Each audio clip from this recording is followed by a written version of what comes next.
Promotion ಬಂತು, ಈ ದರಿದ್ರ ಎಲ್ಲ ಕಳ್ಕೊಂಡು ನಮ್ಮನ್ ಸಾಕು ಯೋಗ್ಯತೆ ಬಂದಾಗ ನನ್ ಮಗನ್ ಕರ್ಕೊಂಡು ಈ ಮನೆಗ್ ಬರ್ತೀನಿ. Good bye. ರಾಣಿ ನಾನು ಬದುಕಿರೋದೇ ವೇಸ್ಟ್. ನಾನು ಸಾಯಲೇಬೇಕು. ಎಸ್, ನಾನೇ ಸಾಯ್ಬೇಕು. ಸಾಯೋದೇ ವಾಸಿ. ಹೌದು, ನಾನು ಸಾಯ್ಬೇಕು. I want to die. ಜೀವನದಲ್ಲಿ ಆತ್ಮಹತ್ಯೆ ಇದಕ್ಕೆಲ್ಲ ಪರಿಹಾರ ಅಂತಾನೂ ತಿಳ್ಕೊಂಡಿದ್ರು. ಅಂತ ಸಂದರ್ಭದಲ್ಲಿ ಹುಟ್ಟಿದಾಗಿನಿಂದ ಆಗಲಿ, ಜೀವನದಲ್ಲಿ ಆದ ಆಘಾತಗಳಿಂದಾಗಲಿ ಅಂಗಹೀನರಾದ ಅನೇಕ ವಿಶೇಷಾಂಗರು ತಮ್ಮ ಆತ್ಮಬಲದಿಂದ ಜಗತ್ತೇ ನಿಬ್ಬೆರಗಾಗುವಂತೆ ಅಸಾಧ್ಯಗಳನ್ನು ಸಾಧ್ಯವಾಗಿಸಿದ್ದಾರೆ. ಸುಸ್ಥಿತಿಯಲ್ಲಿರುವ ನಾವು ಆತ್ಮಹತ್ಯೆ ಮಾಡಿಕೊಳ್ಳಬೇಕೆ? ಸಾಯಲು ಮಾಡುವ ಧೈರ್ಯ ಬದುಕಲು ಮಾಡೋಣ. ಮಾನವ ಅಸಾಧ್ಯಗಳನ್ನು ಸಾಧಿಸೋದು ಬಲ್ಲವ. ಪ್ರಪಂಚವನ್ನೇ ಮೆಟ್ಟಿ ನಿಂತ ಮಾನವ ವೈಕಲ್ಯದಲ್ಲೇ ಒಂದು ಕೈವಲ್ಯ ಕಟ್ಟುವ.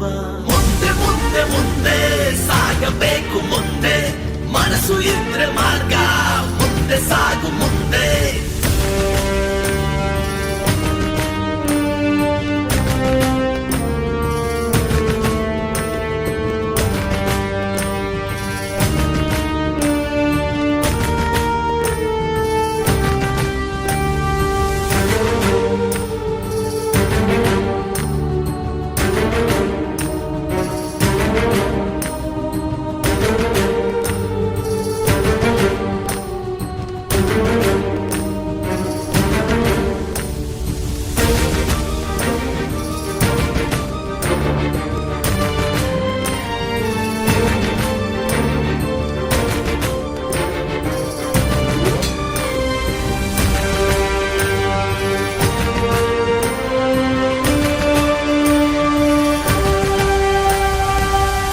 Let's make a resolution of each one save one to make this world a suicide-free world. I wish you all a very happy and healthy life. Jai Hind!